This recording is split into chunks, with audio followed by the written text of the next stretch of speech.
She had the audacity to steal my snow shovel and then lie straight to my face about it. At first, I thought maybe I'd misplaced it or accidentally left it somewhere. It had just snowed a full 8 inches overnight, and like any responsible homeowner, I planned to shovel my driveway before the morning freeze turned it into an ice rink. But when I opened my garage, the space where my brand new, heavy-duty, steel blade snow shovel should have been was empty. At first, I stood there for a few seconds, confused, scratching my head. I looked around the garage, behind the snow blower, under the tool rack, even checked the shed. Nothing. And then, as I stepped out into the fresh powder, I saw her, Susan, my next-door neighbor. There she was, in her designer winter coat, boots that had clearly never seen mud, and faux fur-lined gloves, using my shovel, my exact shovel, on her own driveway. Now, Susan wasn't just any neighbor. She was the self-proclaimed queen of our suburban kingdom, ruling over the neighborhood HOA like a tyrant in a holiday sweater. She had a clipboard for every occasion and a fine ready for every imagined offense. Too many lawn gnomes? That's a $50 fine. Grass half an inch too tall? Another $50. Christmas lights still up on January 2nd? Don't even think about it. And now, apparently, she had decided that my snow shovel was her property. I walked over, half expecting her to at least act surprised, but she didn't even flinch. "Hey, Susan," I said, trying to keep my voice calm. "That shovel looks a lot like mine." She looked up, blinked like I'd interrupted her from solving world peace, and said with a perfectly straight face, "Oh, this? You gave it to me last week, remember?" I almost laughed. "No, I didn't. I just bought it. It has my initials on the handle." She didn't even look. Must be a coincidence. "I've had this for a while." Then she turned her back to me and continued shoveling, completely unfazed. I stood there in disbelief. I wanted to shout, but I knew better. Susan wasn't just annoying, she was dangerous. She could turn anything into a neighborhood violation. Last summer, she tried to get a neighbor fined for letting that kid draw on the sidewalk with chalk.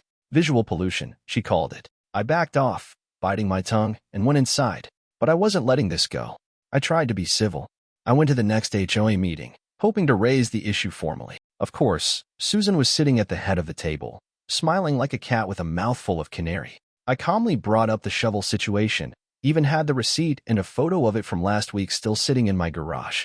Susan responded before anyone else could speak. "Mr. Peterson," she said sweetly, "we take accusations seriously in this neighborhood. But falsely accusing someone of theft is a violation of HOA Rule 3.2b. That's when I realized I was in enemy territory. The entire board was either her friend, her puppet, or too scared to go against her. I got hit with a $75 fine for threatening behavior during a neighborhood dispute. All I had done was ask for my shovel back. It didn't stop there. 2 days later, a citation showed up in my mailbox. Failure to remove snow from walkway within HOA time guidelines. Fine, $50.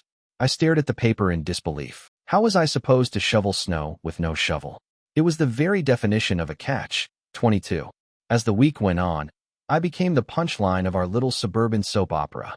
The neighborhood Facebook group exploded with sarcastic memes.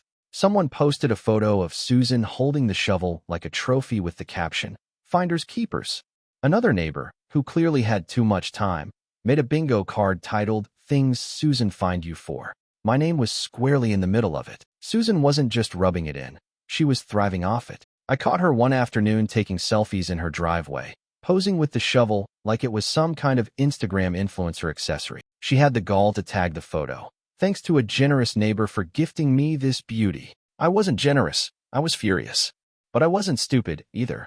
I realized right then and there, if I wanted to get back at Susan, I couldn't do it the normal way. She owned the rulebook, the playing field, and probably even the referee. If I fought her with words or HOA regulations, I'd lose every time.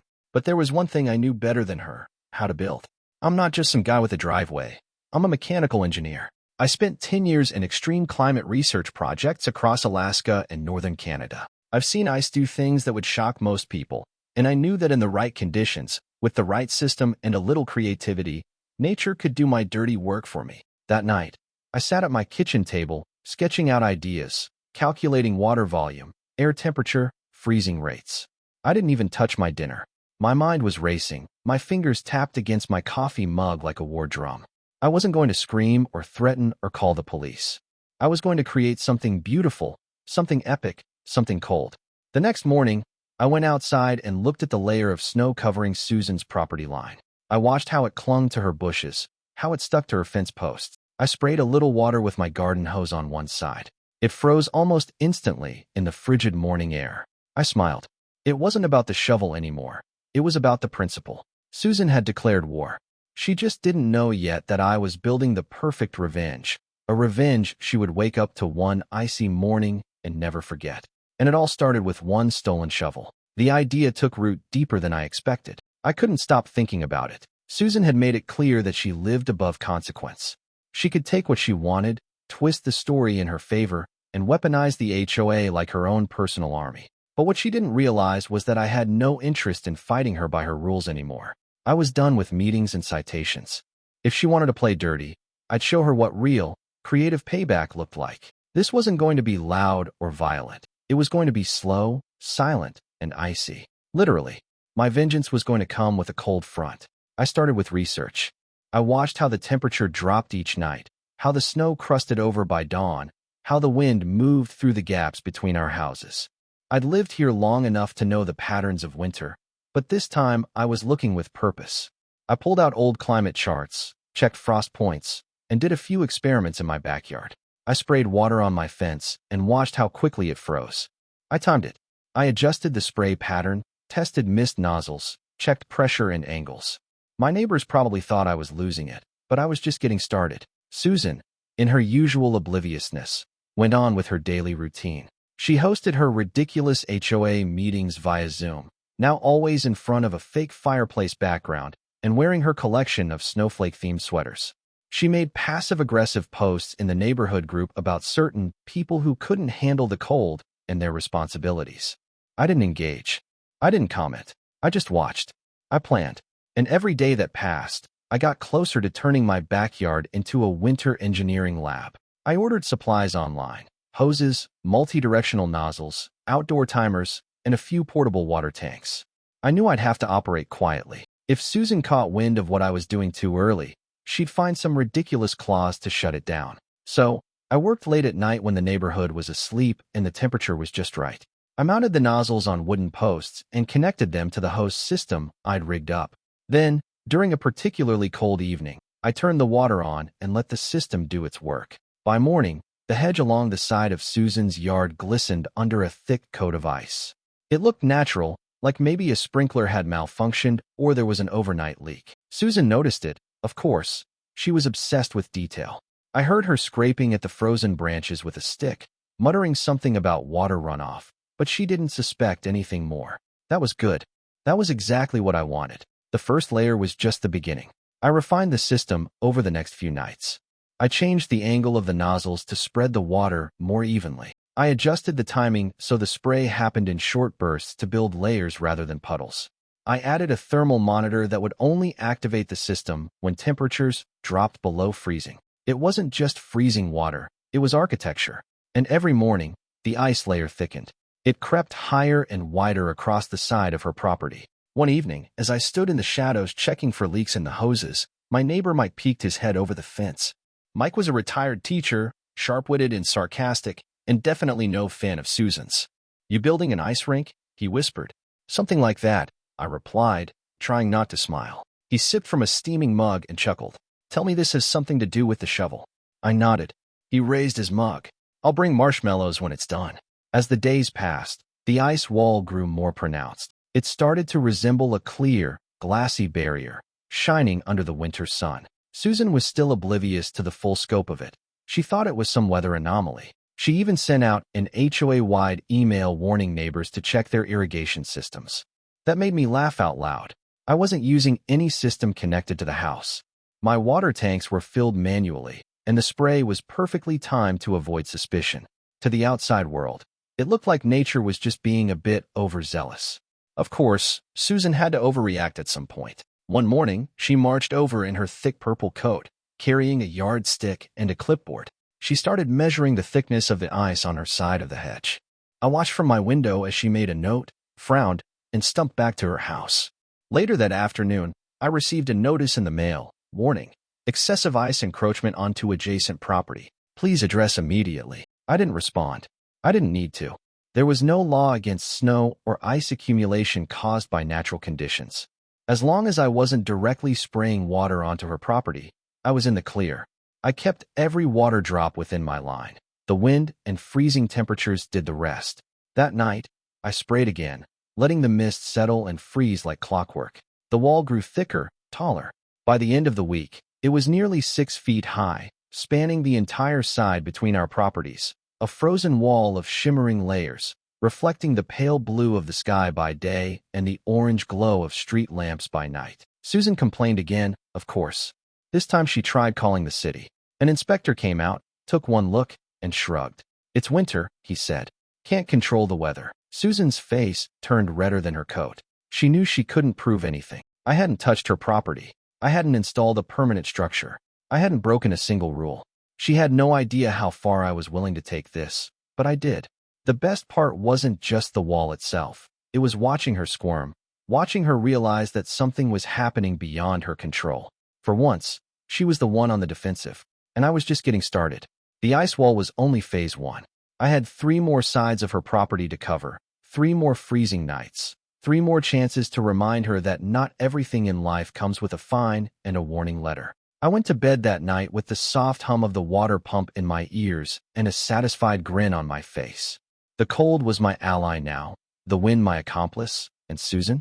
She was about to find out just how far a man will go for justice when all he wanted was his shovel back. Susan must have realized by now that something wasn't right. The ice wall wasn't just a coincidence anymore. By the middle of the second week, it had grown from a peculiar weather phenomenon into a full-on frozen monument between our homes. The structure had doubled in thickness and climbed past 6 feet tall, wrapping from the side of her house and starting to curve around toward her backyard. It shimmered like glass in the sunlight and looked even more haunting under the street lights at night, casting jagged shadows across her perfectly manicured lawn. For someone obsessed with control, symmetry, and spotless appearances, this creeping fortress of ice must have felt like a slow-moving nightmare. She began pacing outside more often, armed with a tape measure and that clipboard she seemed to treat like a government badge. I watched her from behind my blinds as she walked the perimeter, tapping at the ice with a pin, muttering under her breath. She tried to chip some of it away with a garden trowel one afternoon. It didn't work. All she managed to do was exhaust herself and slip on a patch of frozen grass, landing on her side in a pile of snow. I heard the grunt from my kitchen. Part of me wanted to laugh, but I stayed quiet. This wasn't about rubbing it in. Not yet. This was about watching her unravel without laying a finger on her. Word began spreading through the neighborhood. Kids on their way to the bus stop would slow down to stare at the wall.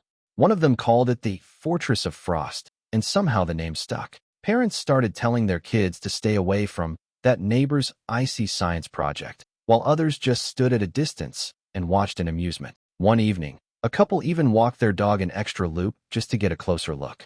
I overheard them say it looked like something out of a fantasy movie. Susan, meanwhile, was starting to lose her composure. She called another emergency HOA meeting, this time held in her living room. I wasn't invited, obviously, but Mike was.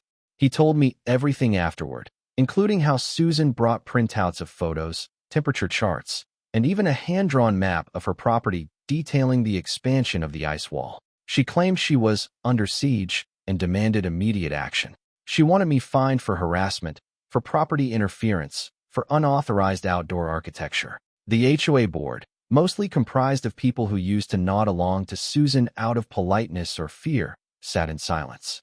Mike said the funniest part was when she stood in front of a whiteboard and dramatically drew a stick figure version of herself trapped inside a box labeled "I see." Nobody took her seriously. When the HOA refused to take action, she lost it. She shouted at them for being weak, for allowing anarchy, and finally stormed out, slamming the door behind her. Her control was slipping, and she knew it. The ice wasn't just a physical barrier anymore. It was a symbol, a line she couldn't cross, a reminder that for once, someone had figured out how to play the game better than she could. And that scared her. But Susan wasn't done yet. A few days later, I noticed something new: security cameras. 2 of them. One was pointed at the ice wall, the other aimed directly at my house. She'd mounted them on poles along the edge of her yard, and they blinked with little red lights all night long. It was her way of saying she was watching, even if she couldn't stop me. I smiled. Let her watch. I wasn't doing anything illegal. I was just letting the elements do the work. Still, to avoid any suspicion, I modified my setup. I adjusted the hoses to spray more subtly, reducing the mist into ultra-fine layers, slower build-up, but almost invisible, perfect for the final phases. Susan's next move was salt. One morning, I saw her marching outside with a big bag labeled Extreme Melt, the industrial kind meant for driveways. She poured it along the base of the wall, trying to stop the ice from growing any further. At first, it seemed to work. The edge started melting in uneven chunks.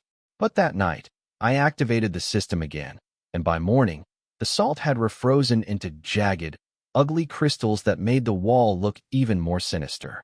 The wind had also helped. The mist had carried further than usual, freezing the decorative metal gate in her backyard into a solid sheet of ice. She couldn't open it. She tried furiously, rattling it for minutes, then gave up and stormed inside. That afternoon, she called the police. I watched from my window as the cruiser pulled up. 2 officers stepped out and walked with her around the property. She pointed at the wall, waved her arms wildly, then gestured toward my house. They knocked on my door a few minutes later. I greeted them calmly, invited them inside, and showed them the water tanks, the timers, the schematics. I explained everything in detail, how it was all on my property, how I never crossed the boundary, and how the wind and cold temperatures just did what they naturally do. One officer scratched his head and looked at his partner. "So, you're saying the weather built the wall?" I nodded. "Pretty much." They chuckled. "Well, we don't see anything criminal here. We'll write a report, but it's not illegal to have ice in winter." Susan was fuming. She stood at the edge of her property, arms crossed, face red, practically vibrating as the officers walked back to their car. One of them turned and said, "Might be a good idea to just let things melt naturally." They drove off. Susan stumped back inside. I turned and looked at the ice wall. It was now over 8 feet tall and starting to wrap around the second side of her house. My design was working better than I imagined. The layering method had created a series of translucent ridges that not only looked intimidating, but also made it nearly impossible to scale or break. I'd inadvertently built a fortress that looked like something out of a dystopian film, all while staying completely within the rules. That night, I added the final touch to this phase, a curved arch of ice forming near her front hedge, just a few inches at a time. It was barely noticeable at first, but within a few more nights, it would become the beginning of the final enclosure. Susan had no idea what was coming. All she knew was that the walls were closing in, and she couldn't stop them. I stood outside for a moment, watching the mist settle, the water glistening under the moonlight. There was a chill in the air, but inside me, I felt nothing but satisfaction. For once, the cold was mine to command. And Susan? She was about to face winter in a way she'd never imagined. By the time Susan realized what was truly happening, it was already too late. The ice wall wasn't just a nuisance anymore. It had become a fully formed structure, towering nearly 10 feet high and thick as concrete. It wrapped around the sides and back of her property, leaving only the front open. But even that was temporary. I had started a new design, a slow-forming archway that crept across the entrance to her front gate. Each night it grew tighter and thicker, and each morning Susan looked more unsettled. She'd wake up to fresh layers of ice encasing her world, creeping across the hedges, binding the gate hinges, curling around the mailbox. The wind and cold had become my silent builders, obedient and tireless. Susan didn't sleep well anymore, I could tell. Her porch light stayed on through the night, and she was often seen peeking through her curtains at odd hours. She tried confronting me again, this time more desperate than smug. She marched up to the edge of my driveway, wrapped in her massive winter coat, yelling across the property line about personal space and property rights and how I was terrorizing her. I didn't answer. I just looked at the ice forming behind her and smiled slightly. She spun around, slipped slightly on the edge of her own iced-over walkway, and cursed under her breath before retreating inside. The following morning, she woke up to find her front gate frozen shut completely. The arch had solidified overnight, joining the ground and the iron bars together in a seamless wall of frost. It looked like something sculpted on purpose, symmetrical and almost beautiful, if not for the panic it caused her. She tugged at the gate, kicking it, shaking it, even trying to melt it with a hairdryer from the porch extension cord trailing behind her. But the temperature had dropped to the lowest it had been all winter. Her efforts only made the surface slicker, more dangerous. By noon, she had called the fire department. I watched from my window as a red truck pulled up, lights spinning. A pair of firefighters approached her, listened to her frantic explanation, and examined the gate. They tapped at the ice, took a few photos, and eventually shook their heads. There was nothing they could do unless it was a life-threatening emergency. One of them tried chipping at the arch with a metal rod but barely made a dent. It was that solid. They told her to wait until the temperature rose or hire a private contractor. Susan was speechless, caught somewhere between rage and disbelief. She had finally found a problem she couldn't solve with a complaint form or a citation. That evening, things got worse. A local teenager had filmed a short video of Susan screaming at the ice gate and posted it on TikTok. It blew up overnight. The caption read, "HOA Queen gets iced into her own castle," and it had over 200,000 views by morning. Comments poured in. People were laughing, making jokes, some even asking for updates. The story caught the attention of a regional news outlet, who sent a reporter to our neighborhood the next day. They knocked on my door first. I greeted them with a calm smile, warm coffee in hand. They asked if I knew anything about the mysterious ice formation surrounding Susan's property. I told them I'd noticed the strange weather too, and that nature had a funny way of balancing things out. The reporter chuckled, clearly catching the undertone but unable to prove anything.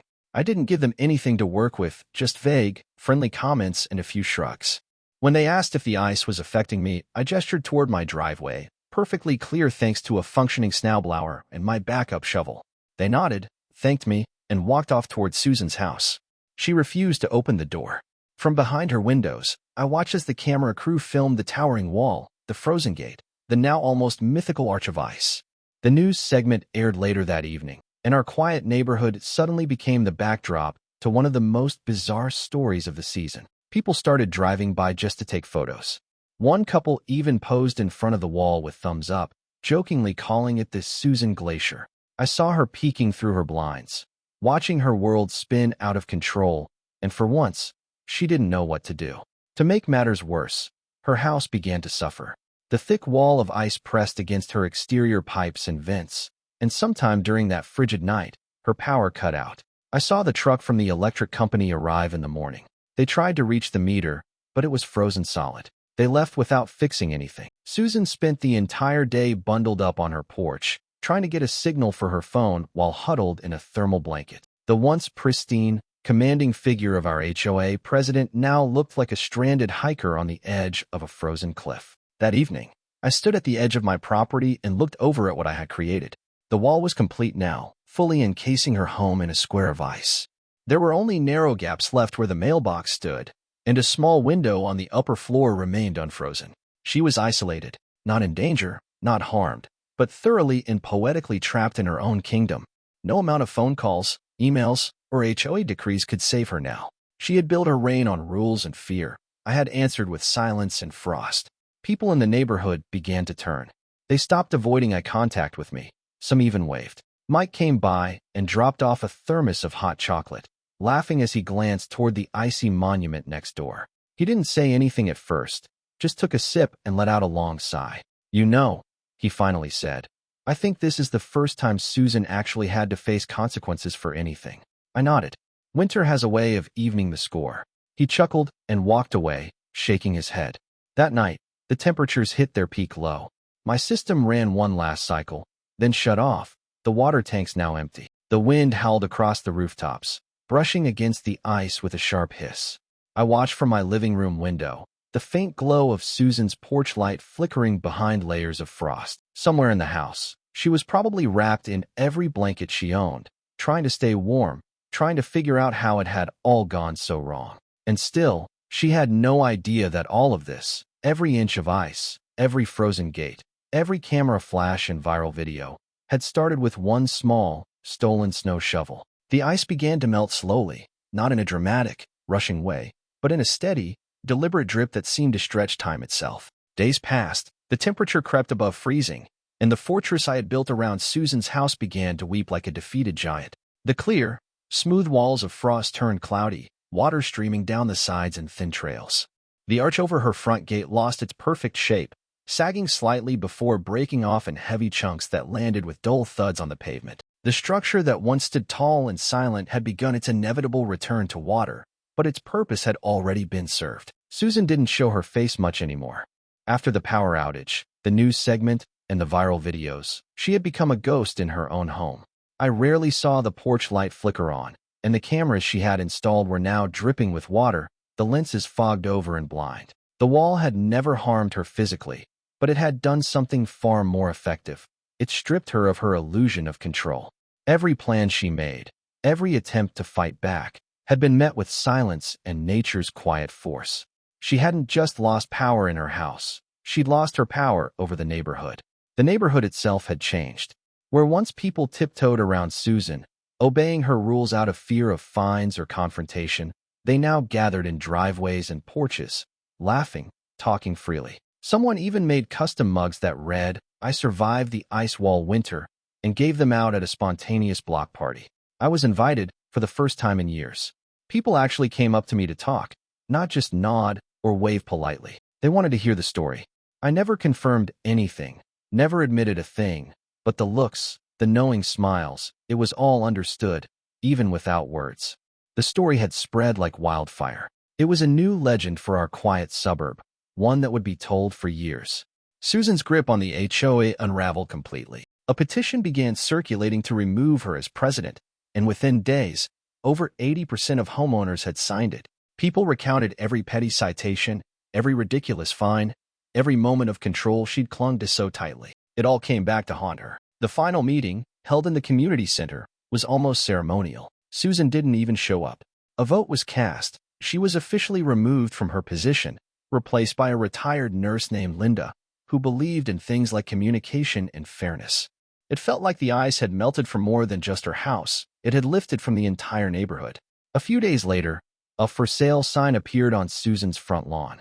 The ground was still muddy from the melt, and the post leaned slightly, as if even the earth itself was tired of her presence. Rumor had it she was moving to another state, somewhere warmer. She'd had enough of winter, enough of everything. No one asked her to stay. No one protested. The day the moving truck pulled up, a few neighbors stood at their windows and watched, not out of curiosity, but with quiet satisfaction. She packed quickly. Boxes were loaded, furniture wrapped, and by evening, she was gone. No goodbyes, no last-minute speeches, just a cold, empty house and a street that felt lighter. I stood at the edge of my driveway that night, looking across at the quiet house. The ice was gone, the water had dried up, and only a faint outline remained on the sidewalk, a chalky residue where the great frozen wall had once stood. It was strange seeing it all melted away, like waking up from a vivid dream. But I didn't feel regret. I felt relief, not because I'd won, but because I'd reminded someone like Susan that she wasn't untouchable, that sometimes justice doesn't arrive in a courtroom or an HOA meeting. Sometimes it arrives silently, one drop of water at a time. I took my shovel, the one she had stolen and I'd eventually recovered after she left it carelessly in her garage, and mounted it inside a wooden frame I built in my workshop. Above it, I carved a small plaque that read, "Return what isn't yours." I hung it in my garage, right above the workbench, where I'd see it every time I walked in. It wasn't just a trophy. It was a reminder that patience, creativity, and a little help from the weather can go a long way. Spring came early that year. The trees bloomed quickly, the air warmed, and the snow became a distant memory. But the story lingered. People still talked about the ice wall.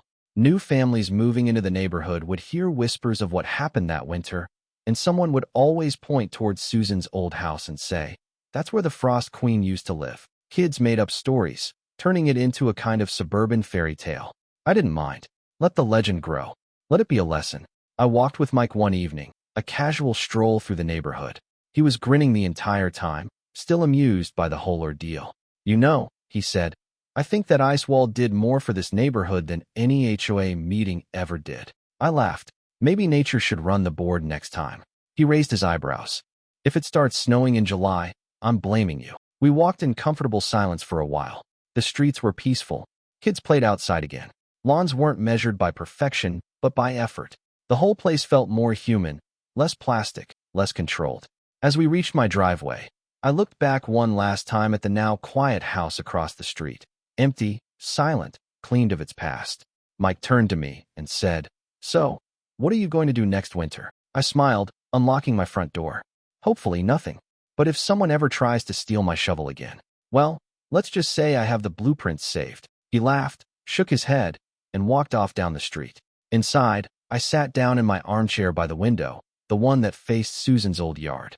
The sun was setting, casting long shadows across the street. A soft breeze moved through the trees. The shovel on the wall caught a glint of light, and for a moment, everything felt perfectly still. Sometimes the best revenge isn't loud. It doesn't have to shout or scream or explode. Sometimes the best revenge is cold, silent, and patient. Sometimes the best revenge is letting the ice do the talking.